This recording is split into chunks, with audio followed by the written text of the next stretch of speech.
Namaste, and good evening, everyone. So, welcome back to Samgeetam after a couple of weeks.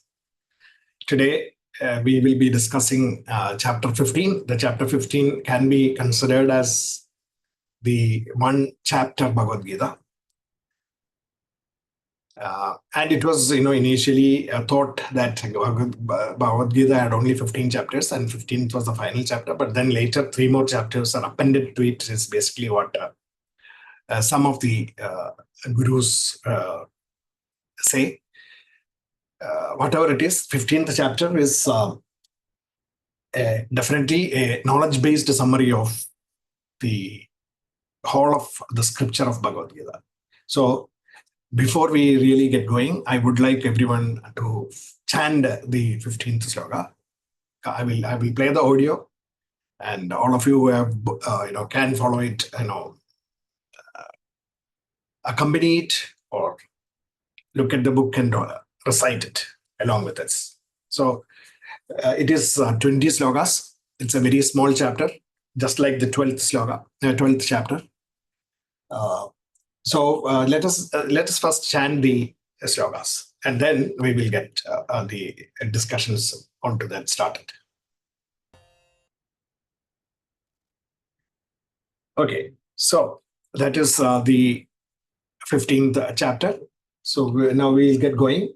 Before we get into the slokas, verses, let us look at the great picture that has been evolved and described in the previous 14 chapters with several details. But of course, I am just going to give you a bird's eye view of what we can understand from that.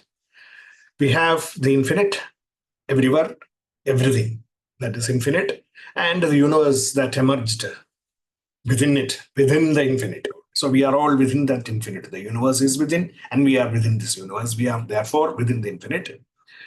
And we are actually inheriting everything that the infinite has. And when the universe, when it inherited the infinite, it also came up with, it differentiated itself into manifested materials as well as energy, mass and energy. Material and energy things. So, and then it started again further differentiating itself.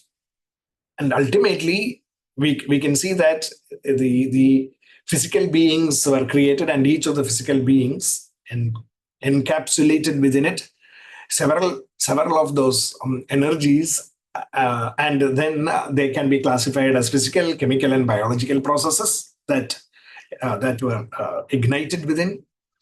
And so if we look at each of us as individuals, as a human being, we have the conscious energy within us.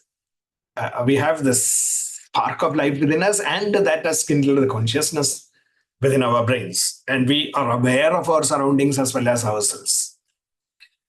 Therefore, it activated our minds, the intellectual, mental, and physiological functions, and gave us the power of thought. So you can say the power of thinking is one of the, the straightaway manifestation of the power of the infinitude, the power of universe, and into the power of thought. And animated our organs of senses and action, the Jnanendriyas and the Karmendriyas. And we started interacting, transacting in this world through the processes of remembering, forgetting, inferring, digesting, nourishing, and all those things. So that is basically how the infinite is working through us into the physical world, through our thoughts, and then through our actions.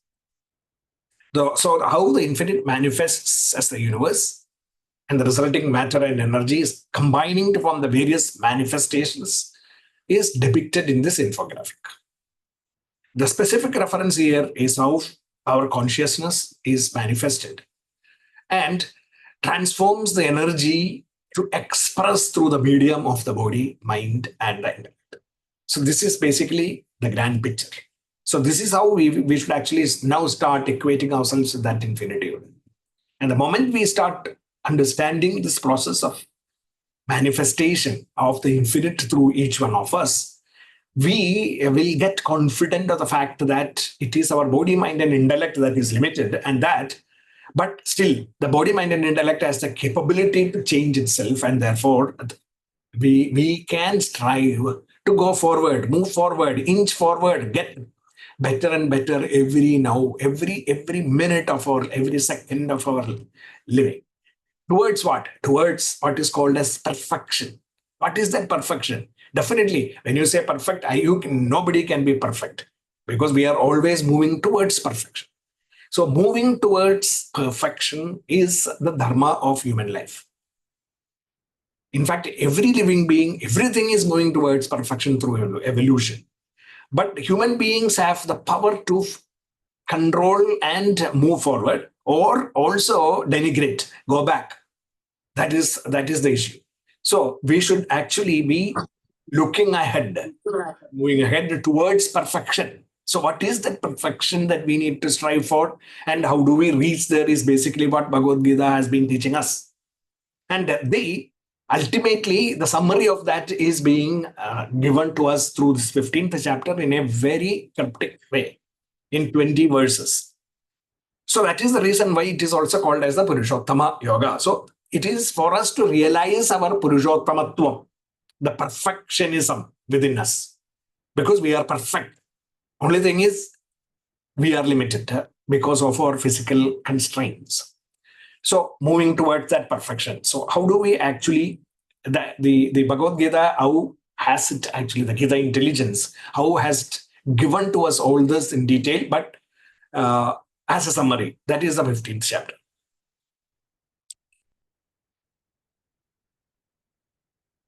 So that's basically what is happening. Infinite, transform, manifesting as the universe and manifesting as the intellectual, mental, and physiological functions within us, and manifesting as the functions of the Jnanendriyas and the Karamendriyas, making us move and sense and do things in this world. The process of manifestation of the infinitude within us. This is basically what is shown in this animated graphics. Okay, now let's look at it in a different way. Our motivations, or no, the impetus for our actions come from our own mindset, the way our mind is tuned. And how does this mindset get formed? The mindset is formed through our knowledge and the gathered and the experiences and the knowledge gathered therefrom. So look at it from the bottom up in the infographic. This knowledge is basically what shapes our mindset. And that mindset is basically what drives our motivations, our impetus for action. Why do we do things? That power, that trigger for all our thoughts and actions is the motivations. Now, if we look at the motivations in general, we can say these motivations can be classified as into two. One is selfless motivations, and the other is selfish motivations. Selfless motivations drive us to act in such a way that is powered by our subtle intellect, subtle intelligence, and wisdom. So therefore, if we look at the 14th chapter, we will see that it is more influenced by sattvic tendencies. Sattva, Rajas, and Tamas can therefore be depicted in a scale where Sattva is predominant. So Sattva is predominant. So that's, we know what, when Sattva is predominant, what happens. That is our selfless motivations. Powered by selfless motivations mean we are in that kind of a state. If we are motivated by selfishness, that means the Sattva, Rajas, Tamo gunas are in a reverse order. And we are more, dominated by tamasic and tamasic rajas. Tamas, more by tamas. And of course, it is not a two-way case. It is a spectrum of cases that we have, depending on the grade of sattva, rajas, tamo gunas within us. So it's not just black and white, but it is a spread, a spectrum of gunas influencing our motivations. And that therefore shapes our attitudes that we employ in our actions in this world. Yajna, tyaga, samarpana, prasada bhavas come out maximum when there is sattvic gunas. And those actually degrade when the tamas is predominating, the attitudes, therefore the attitudes. And these attitudes actually form the basis for all the aptitudes that we create within us. We create new ones or we maintain and enhance our existing ones based on these things, our motivations and attitudes, our yoga and kshema. When we are selfless, it is the self that is powering or carrying these yoga and kshema for us. Ananya Sindayando mam yejanaha paryupasate tesham nityapi yuktanam yoga kshemam vahami. That is why in the 9th chapter, 22nd verse, Krishna summarized the essence of the Bhagavad-Gita in one verse. That is the one verse Bhagavad-Gita. Ananyas chindayanto mam yejanaha paryupasate tesham nityapi yuktanam yoga kshemam vahami aham. So, and it expresses our thoughts and actions in this world. This is the picture that we have. Now, if we are selfless and higher order wisdom and knowledge is powering us, then we rise upward in the hierarchy of evolution. Otherwise, we degrade ourselves and go down. So let us put this picture in the correct perspectives. Just reverse it. That is how it is. Knowledge is at the top, and that wisdom. And we rise up. Selflessness, we rise up the hierarchy. Selfishness, we go down the hierarchy to lowly creatures. These low creatures are all within our mind. And the highly evolved self, highly evolved rishis are within our minds. We can either go towards that state or we can go towards the crawling state of creatures. So this is the real depiction in terms of up and down, south, north and south, etc. in our human terminologies. So that is why I reversed it. So this reversal is not something new. In fact, you can see that this reversal was done even 5,000 years back. So let us look at that. We can actually depict this as a kind of tree with the roots. Root is the knowledge, that actually knowledge and concepts that we have, which gives us the quality of the qualia of our experiences. Those people who are probably have studied something about consciousness and all will understand the word qualia. The qualia of our experiences is basically what is decided by the experiences and knowledge and the conceptual structures that we have in our mind. That is the root for everything. And then you can say our mindset, which is oriented towards creativity, productivity, and enrichment, etc., is the trunk of that tree. And our motivations are the branches. And ultimately, the leaves, the attitudes, and the fruits are the aptitudes that we get. So that is a symbolism. And this symbolism, Krishna inverted it. And this is how it is pictured in the first verse in the chapter. That is the tree of life. This is the tree of life, the depiction of the symbolic tree of life. Urdha Mula Madhaschagam, Ashwattam Prahuravyam, Chamdamsi Yasya Parnani, Yastam Vedasa Vedaved. If you really understand this, that this root is upside down and that the roots are at the top and the tree growing downward and branching upward and downward within, and then ending in the leaves. You have understood it. You have understood everything. This is how the tree of life is. If you understand this, then the whole knowledge is within you. Because this tree, adascha moolam prasrtas tasya shaga, it branches upward and Downward, after coming down, these branches go up and down, and then ultimately, guna pravardaha vishaya pravalaha. It is all ultimately ending in our sensory experiences and making us tied down to the bottom many a times because we go after sensory pleasures. Adascha mulani anusandadani karmanubandhini manushya. And we transact in this world, enjoying these pleasures, meaning we are tied to these senses. And that is how the tree of life functions. Urdhva moolam, roots at the top. Adaha shagam, branches downward. And these leaves are called as Chandamsri Asya Parnani. Leaves are the applied knowledge in the sense that it is the real translation of the knowledge within us into actions. So that is through our attitudes and the aptitudes, the result of it, the fruits. Gunapravridaha, Vishaya Pravalaha. And this driving power within us, the motivations are controlled by the sensory sprouts, which actually make us, desire sensory pleasures and tie us down.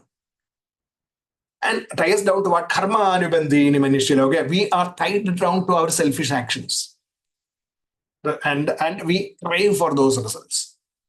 In the world of human beings, or in the world of action, and in the world of action, work, etc. Manushya loge.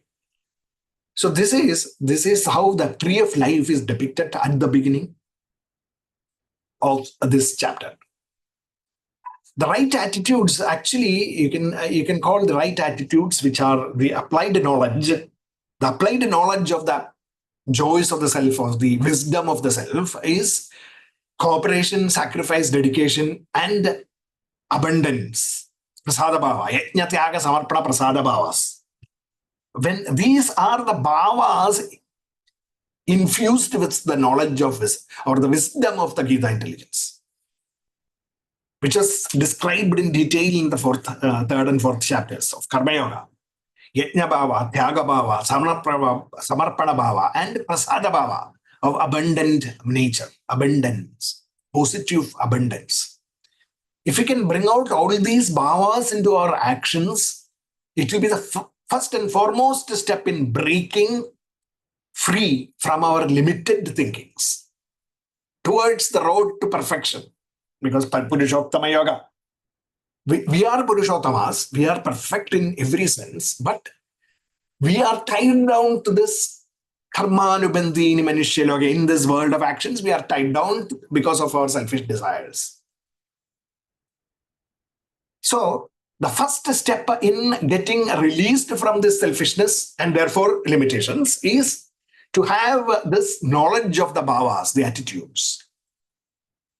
It is the knowledge of the actions. It is the knowledge of karma. That is Karma Yoga. So Karma Yoga is the first knowledge, jnanam, that we get. So you can also see how our classification of karma, bhakti, and jnana into three tight corners is wrong. Bhagavad-Gita is talking to us the knowledge of karma and bhakti. So it is not three yogas, it is just two yogas. But, wrapped up in knowledge. That knowledge of karma and the knowledge of bhakti is basically what Bhagavad-Gita is. And it started from the beginning. There are 4 fundamental aptitudes that were discussed in chapter 4, which are all rooted in the thought power, the dharma of human beings. Knowledge assimilation and creative thinking of the nature of Brahmin. Knowledge utilization and productive living, productive thinking of the nature of Kshatriyas. Evaluation, the power to evaluate and use knowledge for profiting and enriching. That is the Vaishya nature. And applying knowledge using dexterity of skills and so on. That is the Vaishya Bhava. These are the aptitudes that every human being must develop. And so with the knowledge of the actions of yajna attitudes, yajna tyaga samarpana prasada bhavas, infused with the thought power classified as Brahmana, Kshatriya, Vaishya, Shudras, that is your guarantee for success into perfection, into releasing from limitations.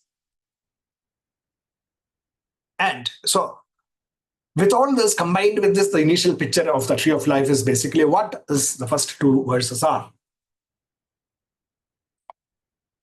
So it's about the wisdom against ego, selfishness. It is about abundant mindset, sadhabhava against lack mindset, the negativities. It is about motivations that are either supreme or selfish. It is about attitudes that are selfish or selfish. Or it is about aptitudes of creativity, productivity, and enrichment, or at the other end, destruction, consumption, and degradation. So creation, production, and enrichment against the other end, which is destruction, consumption, and degradation. So higher level and the lower level, both the extremes. So selfless takes you upward, this path of creation, production, and enrichment, creativity, productivity, and enrichment, of selfless attitudes, and of supreme motivations for the joys of the self, resulting in an abundant mindset and wisdom. That is selflessness. Selfishness is about selfish ego, controlling, giving us negativities or confined thinking, lack mindset, motivations being selfish, attitudes being selfish.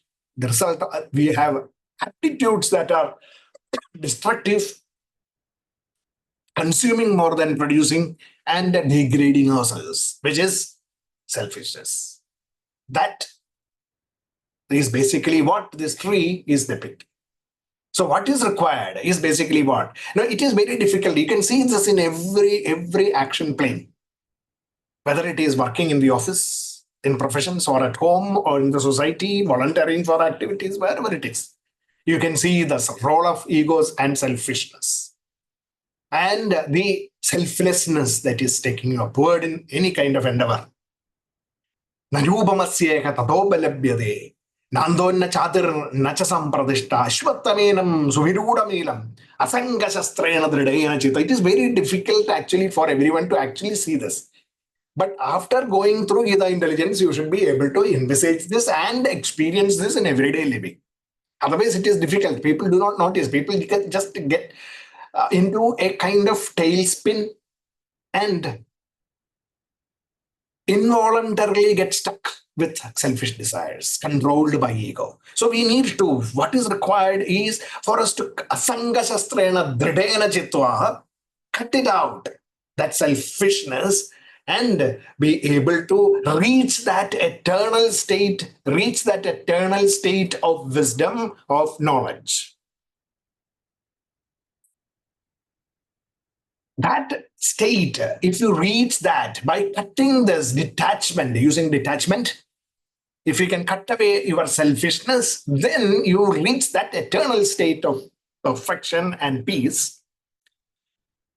Having reached where padam tat parimargitavyam yasmin ghadana nivartanti bhuyaha tameva chadyam purusham prabadde yataha pravarti prasrada purani. So this is in the knowledge of the Vedas, it is clearly mentioned that if you reach that state, there is no way you will slip back into your limitedness.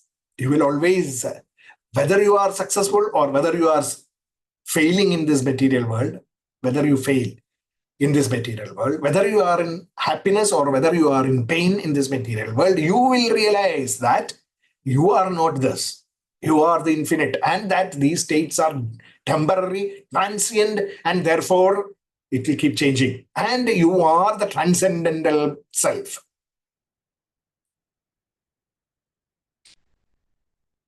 And that state of perfection, nirmana moha jita sankatosha, how do you read that? Nirmana moha, Jita Sanga dosha, Adhyatma nitya, Vinivritta kama, Dvandai vimukta, Sukadukka satya, Gachandya mutaha, Padamavyam tat. So that the process is to actually be able to get rid of pride and delusions. Pride and delusions thereof. Nirmana moha, Jita Sanga dosha, free from the dichotomies of happiness and sorrow. You are getting united with happiness and sorrow. Though, getting united with the negative companies.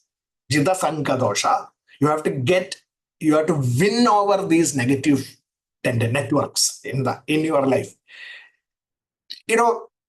Getting rid of negative networks and always cultivating your knowledge networks, etc., is a strategy that even in professional circles we talk about.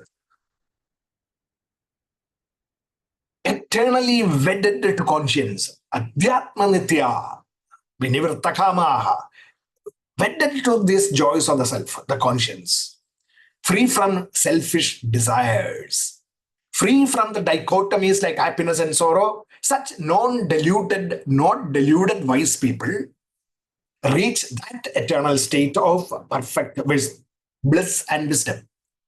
The eternal state of perfection. That is how you reach that. It is a purification of the mind. Nirmana moha, Jita Sanga dosha, Adhyatma nitya, Vinivritta kamaha, Dvandai vimuktaha, Sukadukka satyair. That process is basically the process of bhakti that was described from chapters 7 to 12. So with that, we can refine our mind. We can reduce our fissiparous tendencies and we can refine the mind and reach that pointed state of focus of the mind in whatever you think and whatever you do, focused on the self. So it's about not falling prey to selfish pride and delusions, disassociating from bad company and influences, being eternally wedded to the self, the joys of the self, totally giving up selfish thinking, proactively giving up selfish thinking and selfish tendencies, remaining equanimous under extreme pressures. There is something called as courageous conscience that will be further described in the 16th chapter. And considering pain and pleasure as inevitable in this life. That is how you transcend the limitations of the body, mind, and intellect and rise to the level of wisdom of perfection. You are actually now equating and resonating with the perfection within you. So that perfection within us, that power of self within us, in the light of the knowledge of the wisdom of that self, that if that consciousness within us is actually rising above these limitations and experiencing the brightness of the power of self, there even the arrogance and intellectual capabilities is insignificant. The mental, emotional powers, etc., also becomes insignificant, and even the physical powers become nothing in the power of that light. So there are three lights within us: physical lights, the consciousness as the intellect, consciousness as intellect, consciousness powering our BMI and giving us intellect, consciousness powering our mind and giving us emotions, the consciousness powering our intellect to give us ideation power, consciousness powering our mind to give us the emotional power, and consciousness powering our physical body to give us the physical strengths that we have, or the powers of the senses. These, if we consider these three as three different kinds of lights, much more powerful than all this is the power that gives the power to all these things. And that is our manifested power of consciousness, which is just the reflection of the infinite within us. So, the next stanza talks about that. Natat basayate suryo na shashankaha na pavakaha. Yat gatva na nivartande tat dhama paramam bhava. If we are the joy, we can also call this light as our happinesses. The happiness of physical strength. We have all experienced that, isn't it?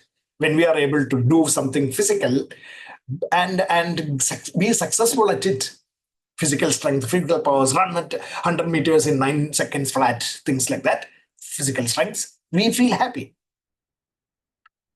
And that happiness is a light. Now, we can also feel happy because of our emotional characteristics, stability and other things. And we are able to, control our anger, etc. of the mind and feel happy about it. Some people also feel happy after getting angry and thrashing somebody. That is also, okay, kind of happiness. And then the ideas that we generate and the effectiveness of the ideas, etc. And somebody says, your idea is good. We feel happy. So of the happiness that accrues to us because of intellect, mind, and the body. Think about those happinesses. Now, think about the happiness that when you do all these things, whatever you do it, for the joys of the inner self, oriented towards achieving higher level goals, not test your ideas, or personal ideas, selfish emotions, selfish anger, etc. But the joys of the self, that joys of the self, the happiness that we'll get is incomparable to the happiness of ideation, the happiness of emotions, and the happiness of physical strengths. That is what this verse says. So the self gives rise to consciousness is like the sun. Natat bhasayate suryaha.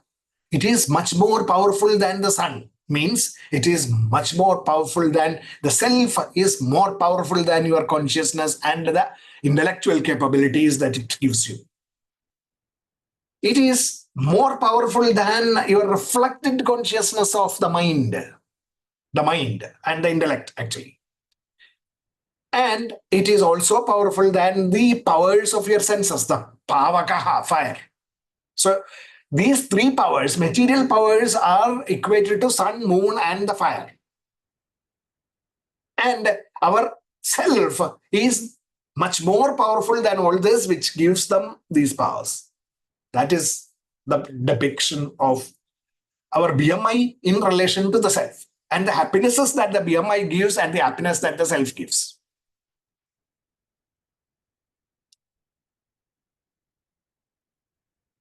So it is talking about the, natat pasayate suryaha, na shashankaha, na pavakaha. The powers, the light fade into insignificance. The three lights, the fire, the moon, and the sun fade into insignificance. When you reach that state, yad gatva nanavartante, that state from where you will never feel left out. Tad dhama paramam mama, that is my state, the state of the self, which is incomparable to the material happinesses.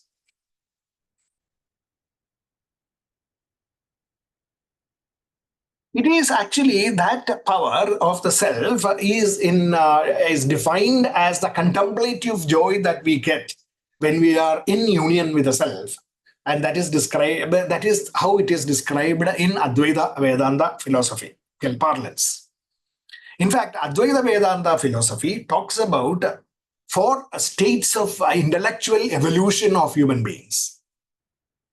From the state of gazing to the stage of observation, to the stage of analytical thinking, and to the stage of contemplation. Gazing, observation, analysis, and contemplation are the 4 lower level, the 3 lower level: analysis, observation, and gazing, and the 4th level of contemplation, the highest level, where we are in union with the self. In fact, human beings have traditionally evolved from the state of gazing to observation to analysis and contemplation. That is how the human beings grow in intellectual capabilities, thought power. In the very olden days, everything in the universe was a wonder for for us human beings. That is the stage of gazing. We wondered, we gazed at the outside nature, we gazed at the universe, which is the manifestation of infinitude. And we wondered what it is. We did not know anything about it. That is the age of gazing. We did not know anything about it. Then we started observing, slowly observing things and connecting. Observation. We evolved from the stage of gazing to the stage of observation. And we started connecting things. Initially, of course, we connected wrong things. Those are called as superstitions. So from the stage of gazing, we rose to the stage of superstitions in the age of observation. And then we started hitting the right knowledge because of experiences. And we understood that some of our superstitious beliefs are wrong. And we started thinking, analyzing. Thinking came into being, analyzing, the age of analysis, scientific analysis. Most of us, the majority of us human beings are now in the stage of scientific analysis. And Advaita philosophy talks about a fourth state of evolution, which is the age of contemplation, where some people get into that. That is where we actually apply the analytical capabilities for the betterment of the whole of human race and universe and globe and all those things, higher level thought processes. And that is the age of contemplation, where we start thinking about who we are and why we are here and what is our escape route to perfection. So that thinking and trying to understand the subtlety of the power of the self within is the age of contemplation. So this is how Advaita philosophy is analyzing this situation of evolution. So that's basically what is described here in the 15th chapter, and specifically in this verse as a depiction of the picturization of this evolution. Na tat basayate suryo na shashankaho na pavakaha yat gatva na nivartande tat dhama paramam bhava mama.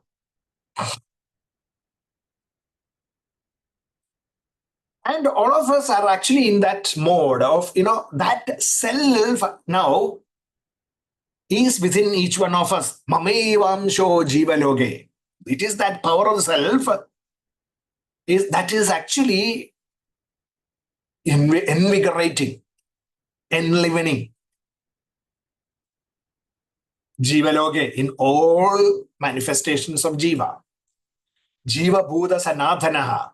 And everything in this world is powered by that mamevamsho. And then that self, that infinitude as the self within us, is residing within manashashtani indriyani. It is residing within the indriyas plus the mind. Six. The six things, which includes the mind and the panja indriyas. Prakriti sthani karshati, and rooting us into our nature. Prakriti sthani karshati, with sitting in the nature of our physical being, empowering our mind and the senses and the indriyas. I reside within every human beings. Mamevamsho jivaloge jivabhuta sanatanaha manashashtani indriyani prakriti sthani karshati. And what is happening is, when it is coming inside this physical being as the jiva, and when it is going out of it, residing inside and also going out, we do not realize it. Shariram yadavapnodi echaprit kamathishwaraha grihitaitvani samyadi vayurgyantani. How does it go? It goes out. It is coming in and then residing within and then going out. And it takes within it when it goes out, it takes all the vasanas, impressions, etc. from within us. So the power of self is constantly impinging within our minds, in the sense that the mind is ticking away. Constantly the self is getting in, residing within the mind and working the mind, and then getting out of the mind as thoughts and actions. So every instant, this is happening. And when it goes out of our mind, the self is taking all the vasanas from within us. Anger. When I am angry, the self comes out as anger. When I am hungry, the self comes out as hunger.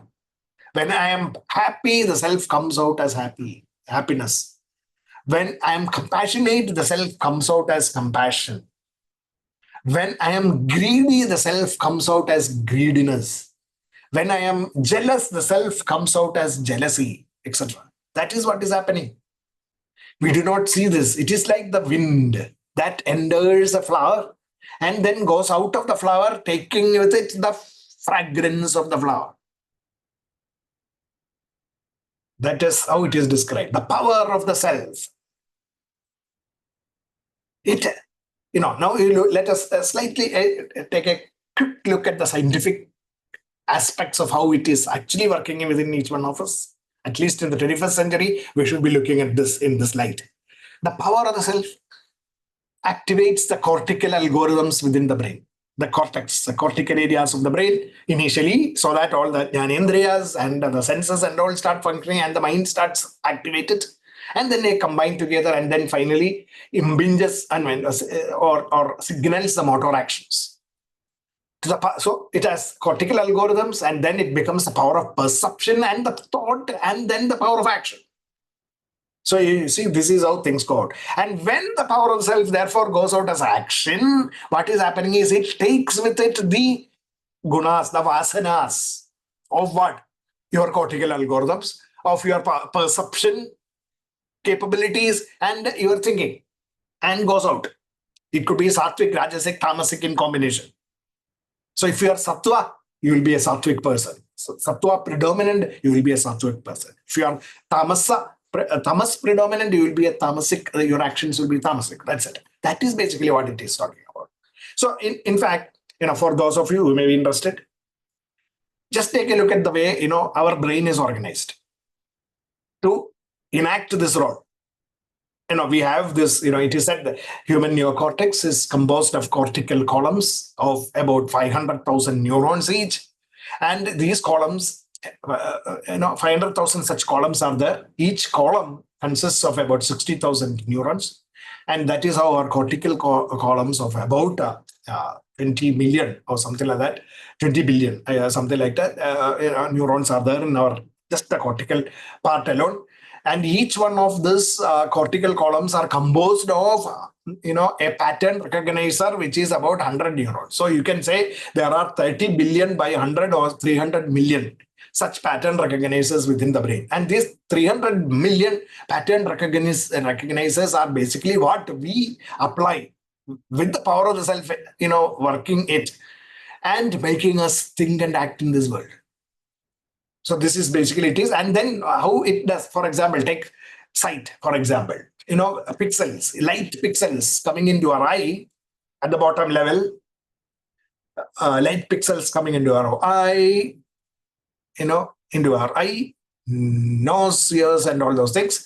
And then, if you look at, let's say the vision. So the light pixels, I look at the face of somebody and I look at the details later or features on that face. So I look at Anandji, for example, and I see his eyes, nose, ears, cheek, hair, the forehead with the vibhuti and all those things. Okay, in a particular way. I mean, each of this information is getting into my eye. Split up, feature identification. And pixel integration happening in the eye, in the brain, in the neocortical layers. This is happening. And then I identify the object as a human face first, and then the characteristics tell me that it is Anandji. And a semantic identification happens. Meaningful identification happens. This is how we are integrating the nature light within through the neocortical columns and our mind and into actions in the world, thoughts and actions in thought. First, of course, I identify and therefore I recognize him and I do my namaste or whatever, That's how I do that. This is the process that is happening. Okay, this is a quick look at we are not going into the details because this is not a science class. So at the moment, I will get back to our Natadbasayade Suryo Nashashankaha Napavagaha Yadgatwana Navartande Tadhama Para. If we are able to integrate our outlook in this world, not as individuals, but as one entity, that is the self, the right integrate. Because, as here itself, we are actually looking at multiple things, thousands, millions of features, millions of pixels, millions of features into thousands of features into hundreds of object identification into one semantic unit, which is Anandji. That integration, the power of integration is built into our brain. That is what I wanted to stress upon. And this power of integration, you can actually project it to a much more higher level where human beings can always think about unity as the one. I am the one self. I am Brahman.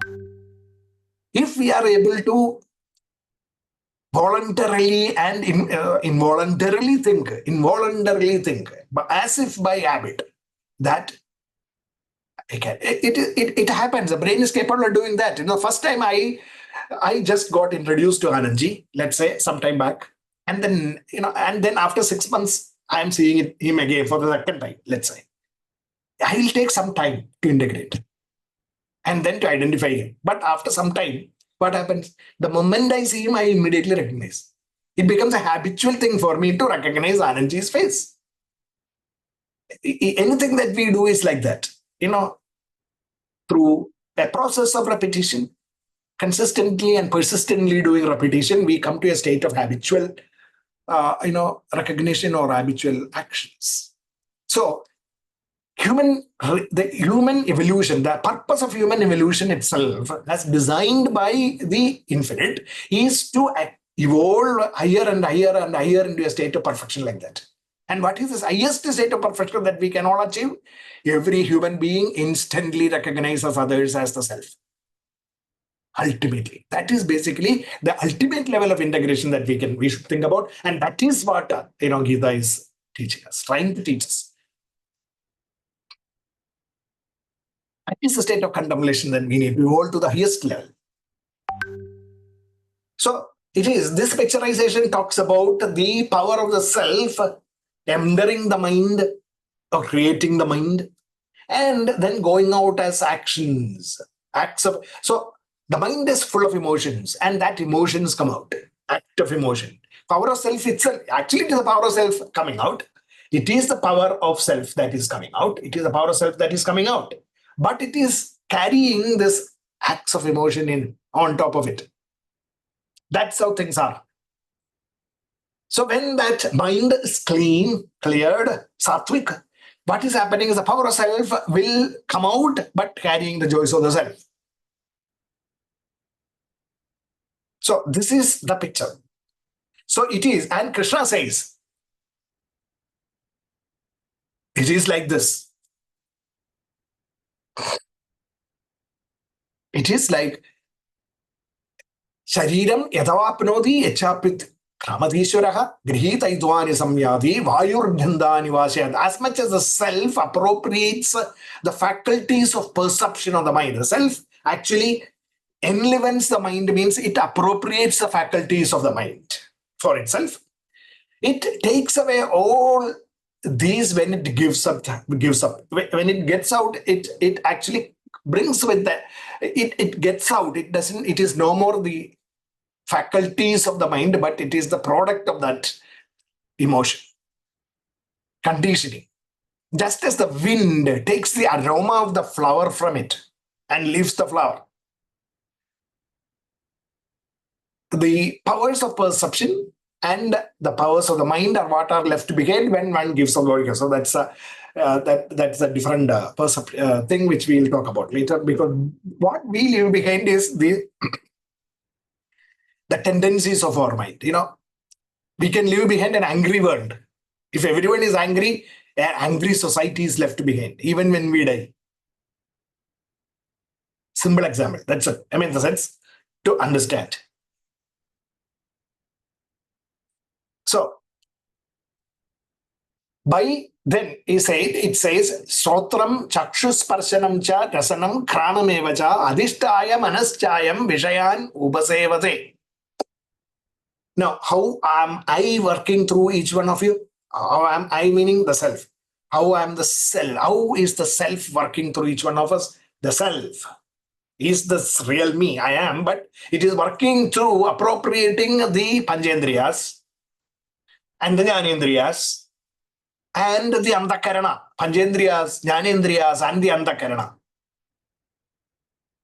So, the organs of perception and the powers of perception and the mind.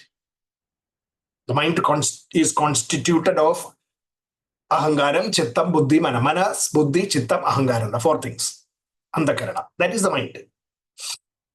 And it comes out as the powers of our jiva, each individual. Sotram, Chotram, Chakshus, Parshanam cha, Rasanam, Kranameva cha.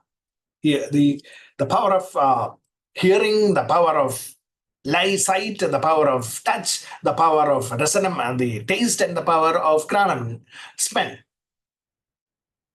Adhishtaya and empowering all these things as the basis for this.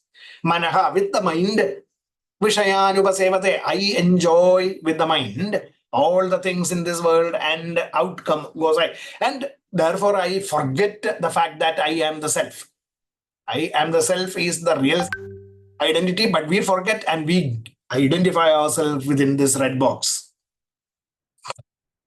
By loading over the senses and the mind, self works, makes us think like that.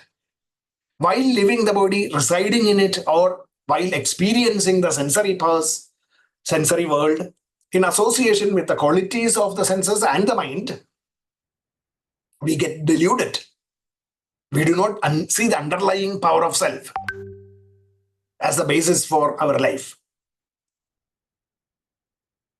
Only those people who have the wisdom to think about this and have the knowledge and the wisdom to think about it constantly, consistently, persistently, they will actually realize what is happening. What is happening? The reality is like this. I am the self. The rest of it is just the physical apparatus through which I work. Those who are unselfish, those who are focused on the joys of the self, see the Atman as the self, existing within. But those who others are selfish lack this discriminative capability to differentiate between what is self and what is not self. However much they strive, they will not realize it. That is what is happening to all of us. Yadanto yoginas chainam, pashyandi atmanyavastidam, yadandopya klatmano, nainam pashyandi ajetasaha. So, this process is basically what we should get better at. To reach that state of perfection. The self, look at it in this infographic, we'll see what is happening. The self enlivens. Self is that energy of the universe, which is the manifestation of the infinitude, to enliven the intellect and the mind. Intellect, when you enliven the intellect and mind, what it means, it is enlivening the passion, ignorance, and knowledge. Sattva, Rajas, Tamo gunas. And the mind's function, ideation, and emotions, intellect and mind, ideation and emotions, becomes the power. So the energy now gets transformed into our mental and intellectual powers. Just like electricity feeding the bulb, incandescent bulb or whatever, it initially becomes the heat. And then when the heat increases, it becomes light. So the power, the heat. And then through the body, it comes out as the light, the power, the strength, the physical strengths, actions. When it is working through the body, it is strengths, weaknesses, and the skills, dexterity of skills, the weaknesses thereof, and as well as the strengths. Combining these three things, the strengths are the passion, weaknesses is tamas, and skills are the sattva. Sattva, again, you can see nothing but these sattva, rajas, tamo gunas. It is same thing. We have seen the various types of sattva, rajas, tamo gunas, classifications, perspectives in 14th chapter. So we know of the mind, it is knowledge, ignorance, and passion, sattva, tamas, and rajas. Of the body, it is the skills, weaknesses, and strengths, sattva, tamas, and rajas. And they come out as action, the strengths or the weaknesses that we have. So the self as universal energy becoming our mental and intellectual powers and translating into actions through our physical capabilities and skills. This is how this transformation is happening. Constantly think about this, that I am, Ramate, I am the Rama, who is constantly in the flux of self. But our mind and intellect is now pulling us down. That's it.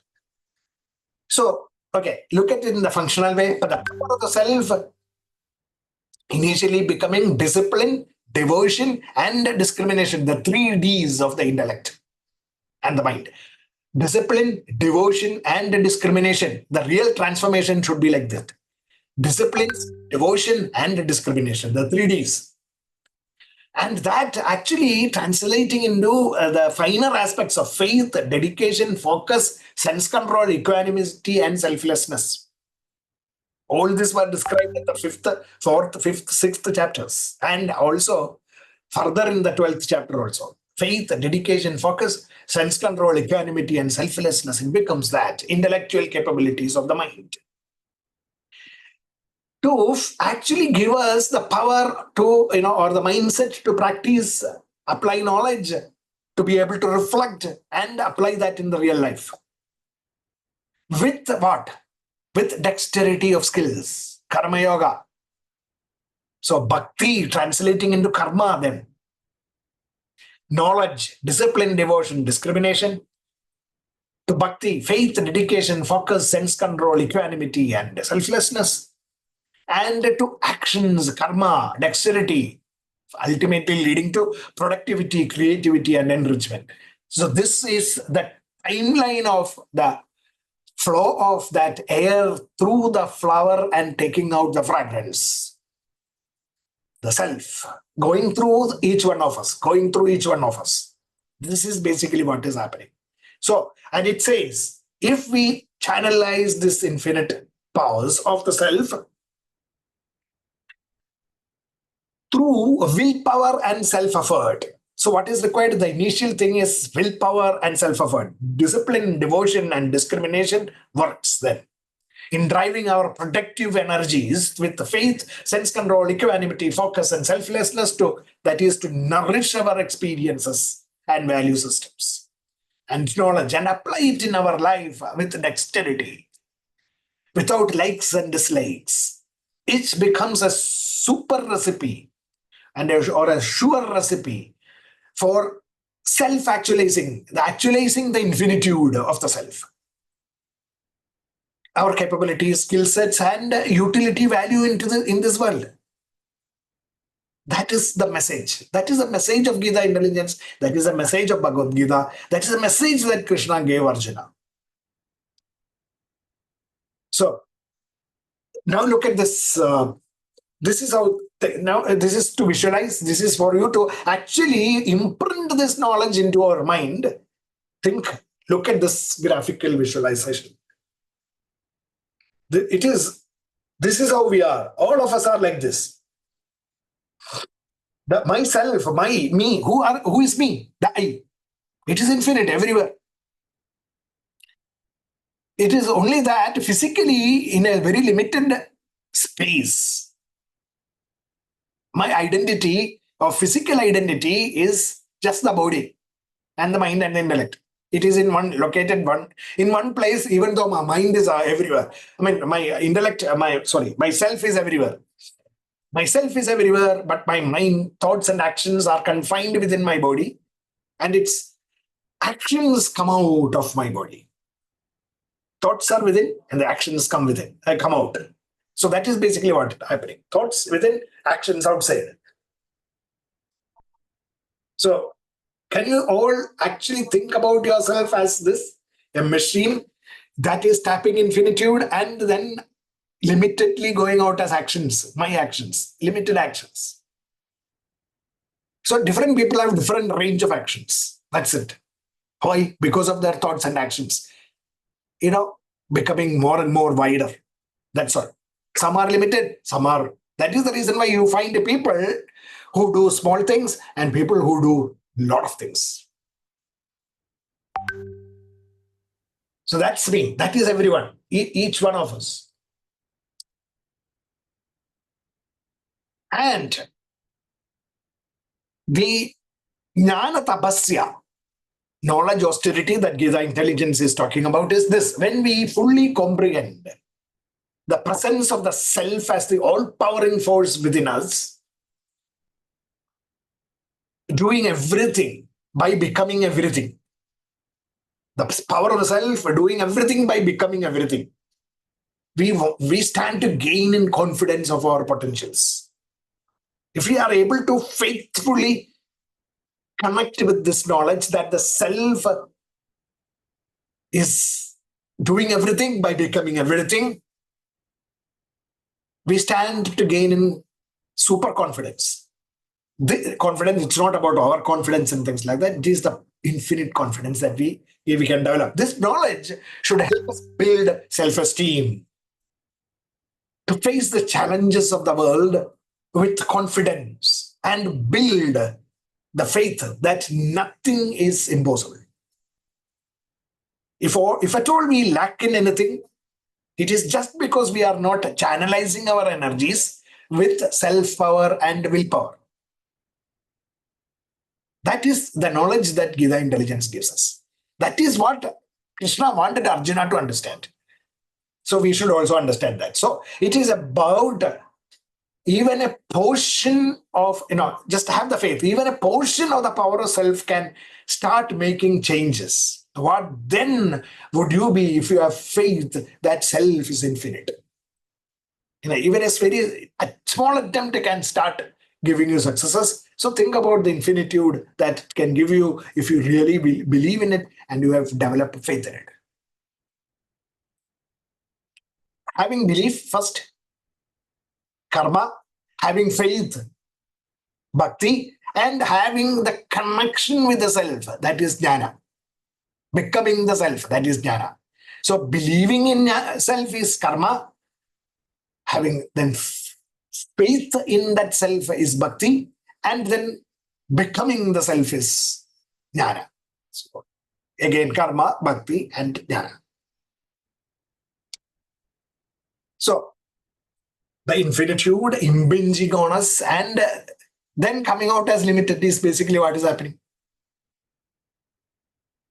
The limited jiva, the Brahman, infinite Brahman becoming the limited jiva. That's it. That is how the transformation is basically happening. It is only that limited jiva can rise to the level of infinitude. That's all. That capability is there within us. We are normally deluded and therefore we are having this problem. Okay, look at it in this fashion. The power to give us sight, the power to give us smell, the power to give us taste, the power to give us the sensation of touch, and the power to make us hear. All these powers are there in the universe everywhere. It is basically what is, the universal powers are basically working through our physical body and giving us this powers. So that power of hearing, sight, touch, taste, and smell, Shabda, Sparsha, Rasa, Rupa, Gandha, it is infinite in the sense that we are really speaking, the self is capable of seeing everything, have infinite eyesight, infinite smell power, infinite touch power, infinite taste power, etc. Infinite audio powers. It is there because that universe is like that. It is there. And that is basically what through science and all we are trying to tap. So that, we have succeeded to some extent, which will beat our normal, for example, sound. We can, shortly later, we can actually hear all the sights and sounds of Paris from the Olympic arena. We are not there, but we are able to see that through some other mechanisms. But actually, we are capable, each one of us is capable of that without any devices. But the problem is that we are given a device, we have taken up a device now, the ear, eye, smell, tongue, and taste, with limited hearing, limited sight, touch, taste, and smell. And therefore, what is the infinite powers that is impinging, giving me these limited powers, come out as limited. This is what is happening. This infinitude, infinite I, the infinite I, because it is housed in a limited body, is coming out with limited things. That is what is happening. Understand this and try to amplify your output. That's it. That is what Gita is teaching us. Have the faith that you can. See the power. See, this is happening. This is basically what is happening. Okay. Hope you have seen that, and now we'll move forward. So, the self makes us enjoy the pleasures of the senses by engaging the mind. The process of perception, with translation, manifesting, translating the infinite into something different, limited, that physical manifestations makes us believe that the senses and the mind is the owner. Because it is the mind itself that is making us, mind is the tool with which we believe, we infer, we believe. And therefore, we think that we are the mind. That's it. That is the delusion. That is the delusion that we are automatically trapped into. Those who identify with the knowledge of the self are not deluded thus. That is it. If we understand that I am not this mind, but I am the self that is powering my mind, then the delusion is over. The wise ones see this process correctly, but because their intelligence is clouded, the others do not see this power of the self. Even when they strive. Everybody says, I want to understand Bhagavad-Gita, I want to. But the moment you get out of the session or about your learning session, immediately we fall again prey to the limitations. We forget it. The self enlivens the mind and the senses. We must understand that the power of the senses and the power of the mind is the power of the self expressing through the mind and the senses.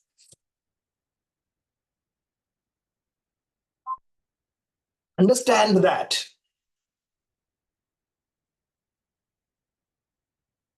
the power of the self translates into, initially, that is talked about. Understand that the brilliance of the sunshine illuminating the whole world, the luminance of the moon and the brightness of the fire, my consciousness, my ideas, first the consciousness and then my ideas and my emotions and my physical strengths are all the splendors based in that self.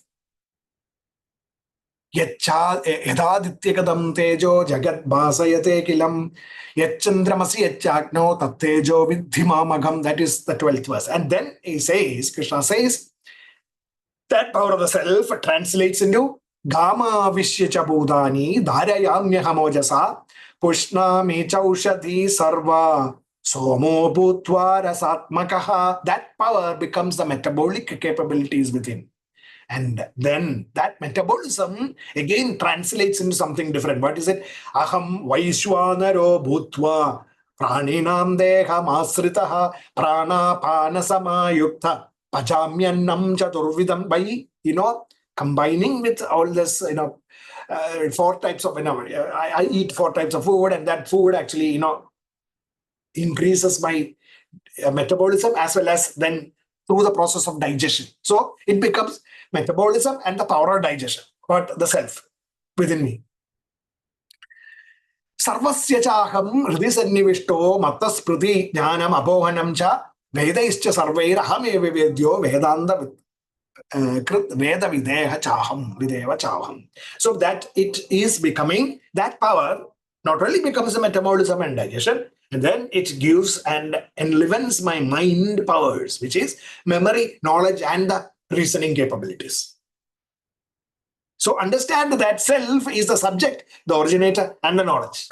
Vedasya sarvera ahameva vedyo vedantagrat veda videha chakam. So that's how it summarizes. So this is how the manifestation within our physical bodies happen. Again, manifesting and then translating, articulating our powers, metabolism, digestion, memory, knowledge, and reasoning. So understand that I am the subject. I am the subject. There is only one subject, that is I. And there is only one originator of that, that is also I. And the knowledge itself is also I. That is how, as a summary, it states. So this is basically what is happening in the picture of Vedanta. That is what I have shown here. Or anyhow, I will be posting this infographic, so you can take a deeper look later on. But at the moment, just quickly going through it. Again, the same translation processes: infinite Brahman, becoming the universe, which is universal, which is the power, the Lord that lords over everything in this world. That is therefore Ishvara, the becoming the Atman within each one of us, and as therefore the consciousness you can equate as the first manifestation of infinitude, and we call that as the Atman or whatever. That Atman is everywhere. So consciousness is also everywhere. Existence. It gives us existence. I become a separate entity. I exist. I get the feeling of existence also. Therefore, I say, I exist. I am. And the spark of knowledge acquisition and the power to know knowledge, and the power to be happy, bliss, the spark of bliss as our thirst for knowledge. So existence, knowledge, and bliss becomes the limited existence, limited knowledge, and limited bliss. How it happens. These are the things. Satchidanandam, infinite existence, knowledge, and bliss. Satchit and Ananda becoming the Jiva, limited existence, knowledge, and bliss. Trapped in. Then, therefore, it takes over ego and the intellect. And therefore, I say, I exist. Because I know that I exist. I know that I exist and I am happy, or I want to be happy. So this is how it translates at the mind level. And then it becomes emotions, feelings, doubts, and indecisions, etc., which then propels the senses and the body into actions, sensations, etc., in the outside world. So the power of consciousness as the root cause powers for everything is prajna, mental world of Taijasa, into the physical world of Vishwa. Prajna, Taijasa, and Vishwa. Just equating this into the Vedantic knowledge. I'm moving forward, because this is going into the depths of this Advaita Vedanta is not required at this point in time, but just understand that this is the translation process.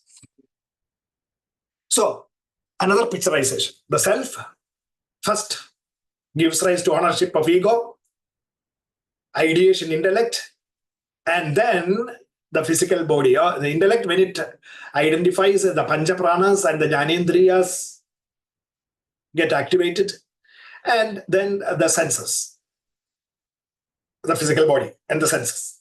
So Pancha Bhutas, physical body, earth, which is our physical body constituted of earth, water, air, fire, and space, where making the Panchendriyas function and the Karmendriyas act. This is what we are. So the self, now what is happening is ego is in control. That's a problem. Ego is in control. We need to let go of that ego. And we need that self to come down. Take avatar within each one of us. Come down, self, to within each one of us, so that we work towards perfection. Ego is subjugated. Kill the ego. Subdue the extreme emotions. Be equanimous and equipoised. Restrain pleasures. And identify with the self. This is the process that Krishna is talking about. And this is picturized in a very nice manner. How Arjuna, the self coming down, in control. Krishna in control of the five senses, the horses, and the jiva is guided. Arjuna is guided. That is the picture of Gita-upadesha. This is Gita-upadesha. And this is basically what we have been talking about. Now, just 3 more verses. Krishna talks about the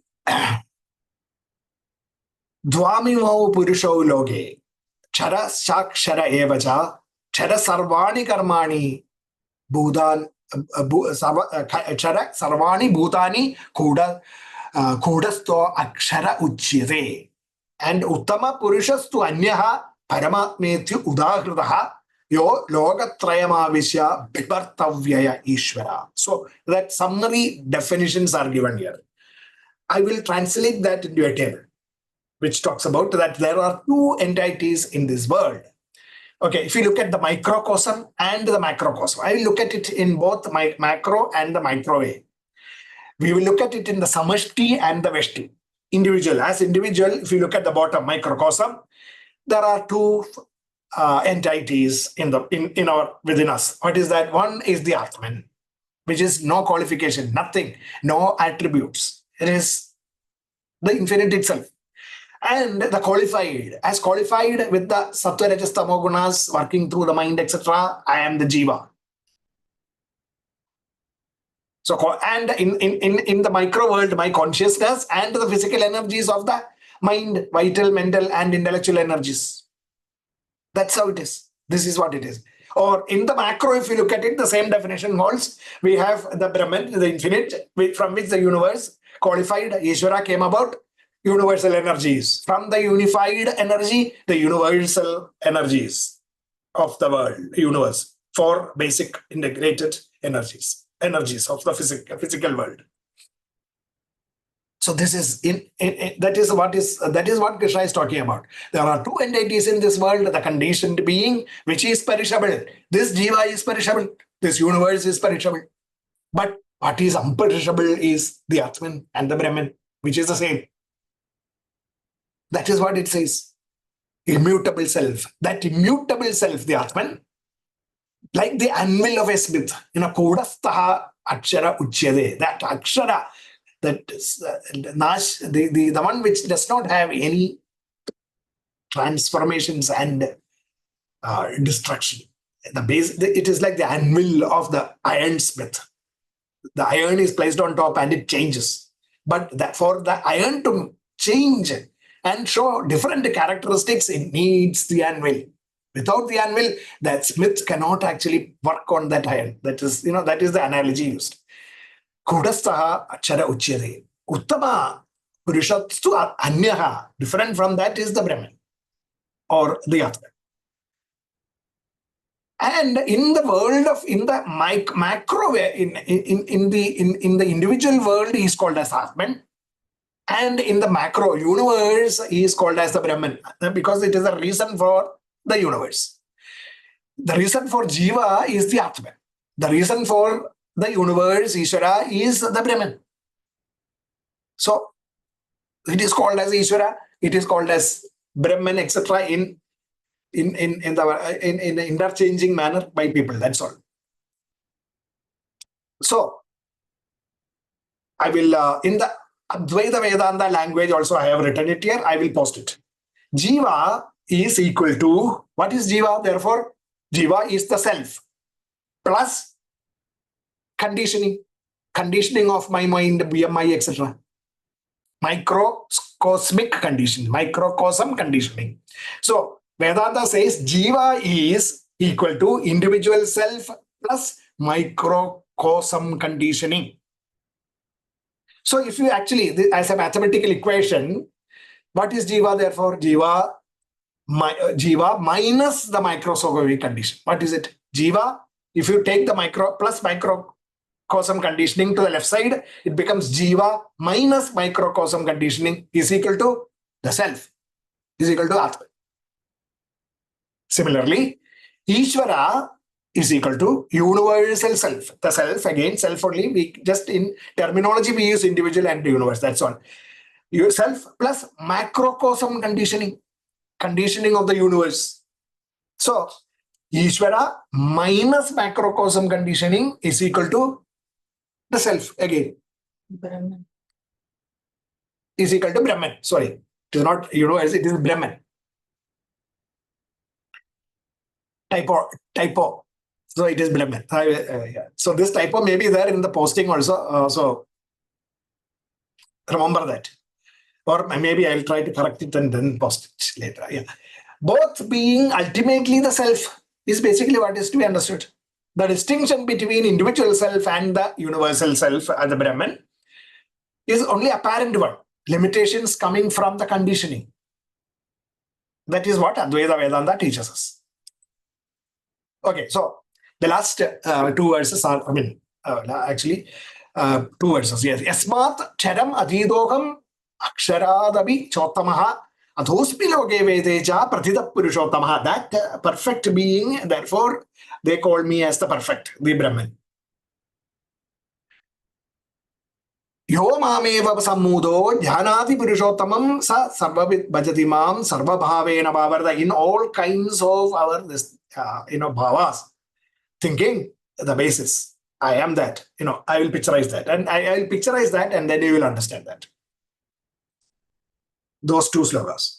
So it is like this. We have, let's look at each individual being in the box. Intellect, the mind, and the body is me, the jiva. And that jiva is perishable. We all know that. But this jiva is in existence because of the Atman, which is, I have shown it in some slight gray, slight blue, which is actually infinite. The Atman. So this is how we are. But we look at every one of us. Each individual is like that. Every one of us is like that. Look at all the people sitting here now. Every one of us is the same. And all of us are the same. So I have shown it as interconnected. It is not interconnection. It is the same. Same Atman. Each one of us individually sitting here.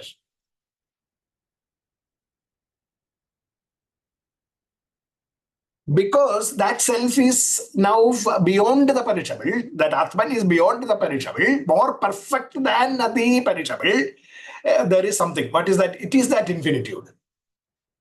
And is called as Ishvara, which encompasses everything.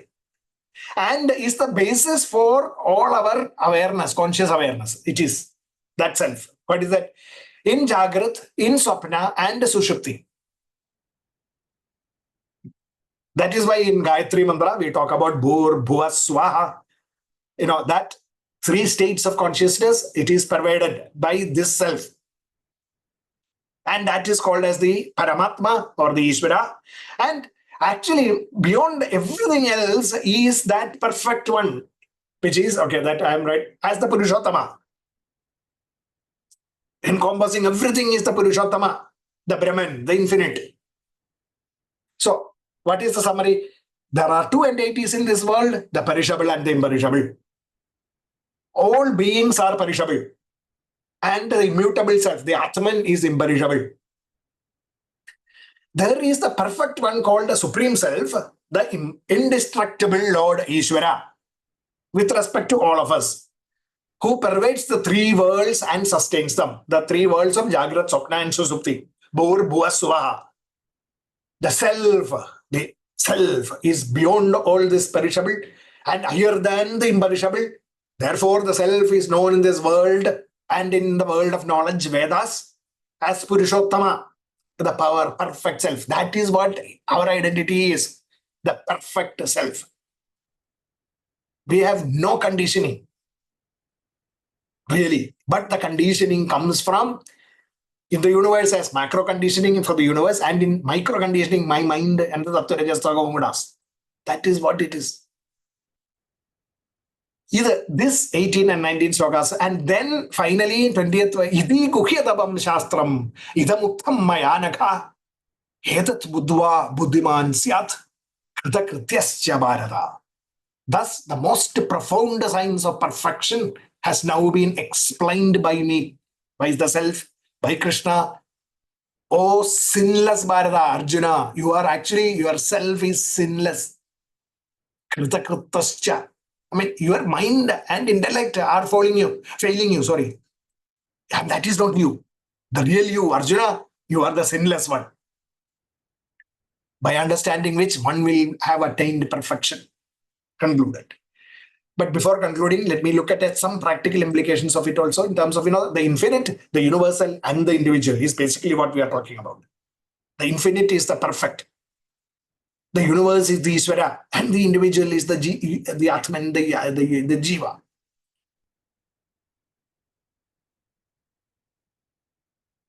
Okay, now look at human thinking is rooted in Yajna, Tyaga, Samarpana, Prasada Bhavas. Cooperation, sacrifice, dedication, and abundance. In our evolutionary path, this is how we actually evolve through these processes of attitudes, the bhavas, yajna, tyaga, samarpana, prasada bhavas, through actions. Through actions only we evolve. These bhavas inherit the universal intelligence. The yajna, tyaga, samarpana bhavas take you upward. Why? Because they inherit the infinitude. They actually inherit the infinitude. Of what? What is that infinitude? Infinitude in the universe is manifested as coexistence, the power of coexistence and expansion. This differentiated intelligence inherits from the infinite and is the basis for every one of us. It is the one existence that we are talking about. We exist. There is only one existence, and all of us are one. Human aspirations, thoughts and actions rooted in the right bhavas are still perishable. Human aspirations, thoughts and actions are perishable. Okay, human actions, thoughts and actions are perishable. The principle of coexistence and expansion that forms the underlying basis for these bhavas make for a sustainable, imperishable world. Sustainable world. The infinite is beyond even this and is the basis for all that is past, present, and the future. Past, present, and the future. Therefore, it is eternal and is termed perfect. It is imperishable. Conclusion. What is the conclusion? The trajectory of life, evolution, is beautifully captured by the inverted tree of life. When our aspirations, thoughts, and actions are rooted in right attitudes, fueled by supreme motivations, it results in an inspired living. It is then that each of us evolve into a frame of mind that is rooted in togetherness, inclusiveness, and sustainability. Such is the power of these universal drivers that it helps in leaving behind a legacy that is a true reflection of infinitude, a lasting legacy, an imperishable legacy. Okay, that is what ultimately the purpose of Gita intelligence. Okay, so before concluding, I would also like to give some simple example so that we understand that. The path to perfection is from the perishable to the sustainable. First is from the perishable to the sustainable. Then you become more and more selfless. And from that selfless, that sustainable to globalness, expand into global, universalness. And to global, from global to infinity. That is the path to perfection. From perishable to sustainable, from sustainable to global, and from global to infinite. That is the path of legacy that we need to follow. So let us take one small example of, we talk about in professions and all, taking initiatives. So how can you take a sustainable initiative and then leave behind an imperishable impression? I mean, sustainable impression. So, we can do in the perishable to sustain, the three ways we can do things. One is do things to get benefits for myself. I can do things for the benefit of myself, selfish. I can then outsmart others. My purpose is, what is my purpose? Outsmart others. Gain everything for yourself. Why? To gain, become prominent, become the leader, become the, enjoy power. I am the greatest. Like Muhammad Ali said, I am the greatest. Or doing things, you can also do things to take your team or organization to greater heights. Not you, but team. To benefit the team or colleagues of the organization or the product or the project. Or to create enduring value to the organization and the self. That could be the way you do things in your workaday world. Or that is what the organization limited to that. Now there is another way, higher level. What is that? To take knowledge or processes to perfection. It is not only to take the team or organization to its goal, but to do whatever you are doing, that process and the techniques, etc., to higher and higher levels. To advance knowledge or to uplift, enhance human and environmental needs. See the difference in each one of us, in each one of this. In fact, if you go, to create enduring value to organization and self, thereby you can also gain prominence and power for yourself also. That automatically comes. Suppose you do this at the highest level, which is to uplift, enhance humans and environmental needs. Then to create enduring value for the organization automatically comes. And then to gain prominence and power for individual also automatically comes. So you can see oneness inside. That is how. So where do you want to work? Whether to work at this level or to work at this level? That is what we need to understand. Individual, global, or infinite. How do you want to work? That or translation or evolution from individual to global to infinity is basically what the progress is all about.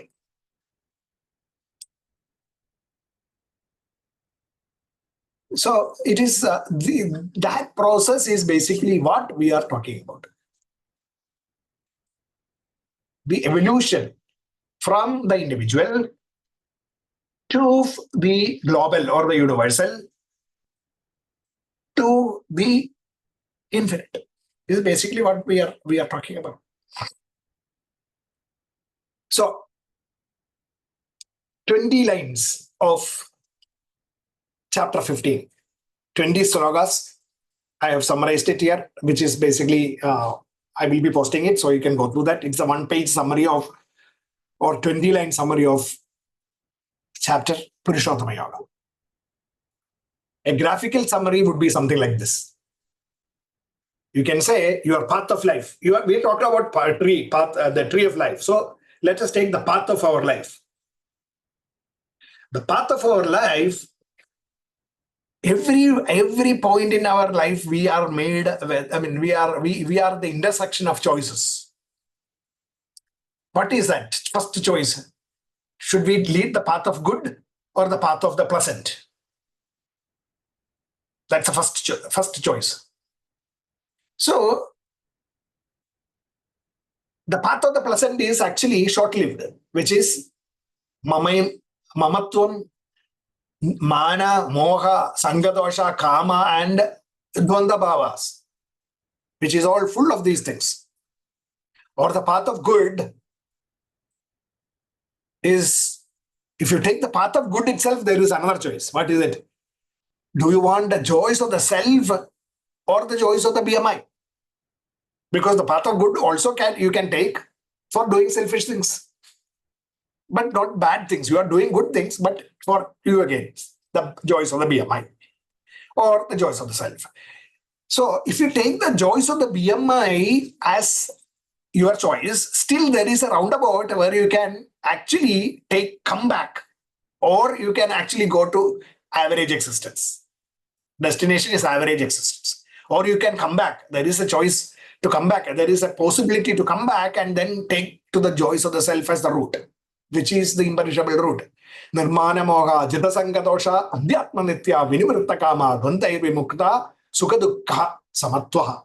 These are the ways in which the joys of the self is enjoyed to reach the state of excellence, the state of stardom, and or the state of perfection in limited existence. So in this world, so anything you do, you can actually become, take the instant pleasures path of pleasures, and become also ran or a mediocre profession. or you take to the path of good, and then for your personal glories, you can become an average or a good person, a good performer. But if you decide to take the joys of the self, then you can become excellent or star. That is the three fundamental paths that we can take. And the processes are Nirmana Moha, Jita Sangadosha, Adhyatmanitya, Vinimurtakama, Dvandair Vimuktaha, Sukadukka Samatvaha. This is how you reach that. That is what the Gita ultimately, as essence, it teaches us. So with that, we will stop.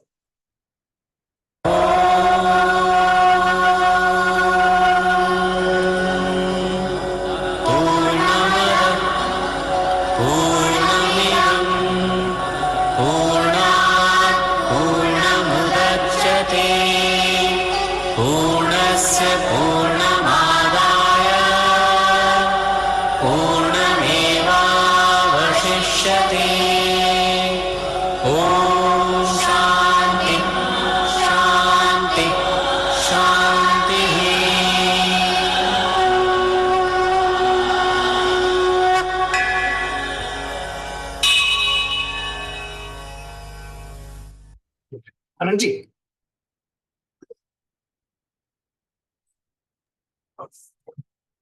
Actually, that Buddha Moolar, that tree.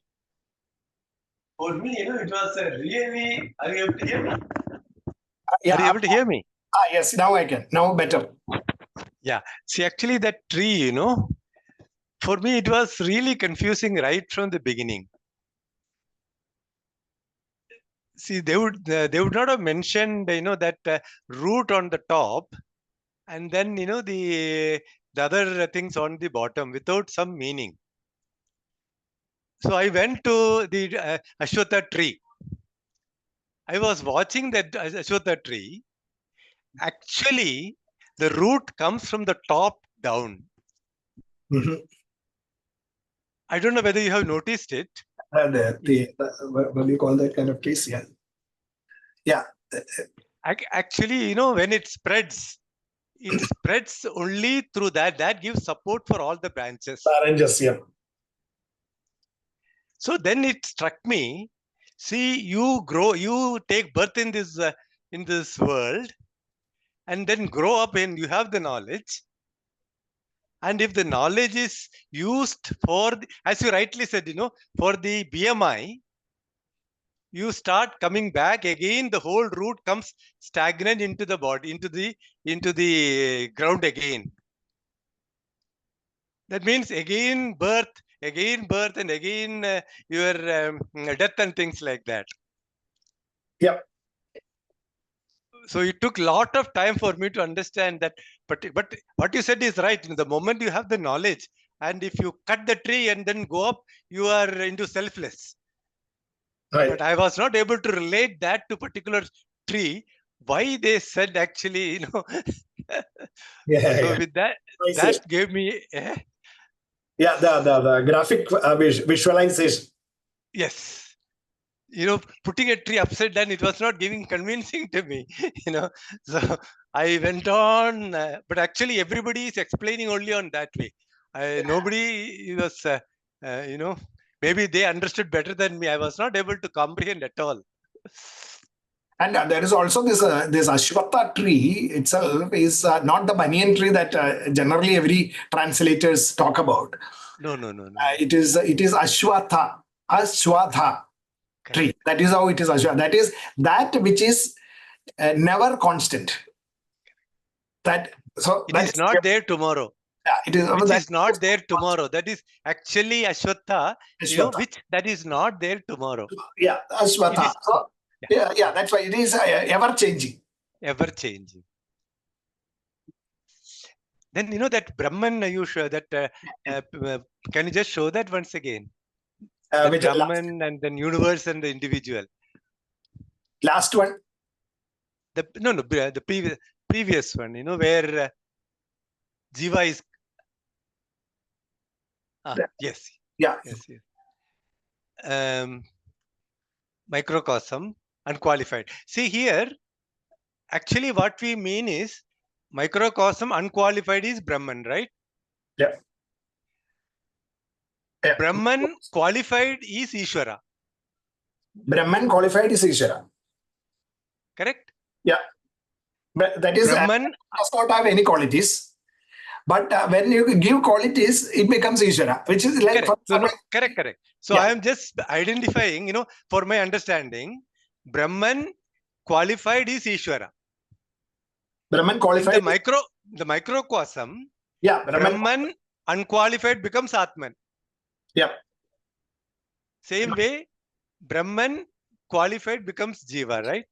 Brahman qualified is in a more restricted sense in terms of micro. Correct. See, actually, when you said about when you are, I don't know whether others have a lot of questions. I don't want to talk more. Maybe they will be having questions, Sure. Yeah, if others have anything to discuss, we can.